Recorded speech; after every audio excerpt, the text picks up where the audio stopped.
आज चाहिँ भागवतको द्वितीय दिन हो र राधे राधे सेवाहरू सबैजना राम्रै हुनुहुन्छ होला।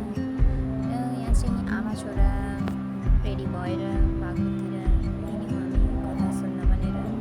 र यता हामी पुगिसकेर चाहिँ हामी दियो बाती बाल्न गयौँ र दियो बाती बालेर यता हामी गणेशजीको दर्शन गर्न गयौँ। दर्शन गरे पछाडि आन्टीहरू पनि दर्शन गर्नुहुँदै थियो र म चाहिँ लागेँ कथा सुन्न। कथा सुनेको माझमा यसो फोटो खिचखाच गऱ्यो र यहाँ चाहिँ मेरो प्रयास थियो अलिकति ट्राई है साथी, यो चाहिँ डुअल क्यामेराबाट ट्राई गरेकी थिएँ। यति खासै भएन, यति राम्रो भएन र यतिकै माझमा म चाहिँ यसो हेर्न गएँ। बजार लागेको रहेछ, चुरा पोते मालाहरूको कति राम्रो राम्रो ल्याउनु भएको थियो दिदीहरूले।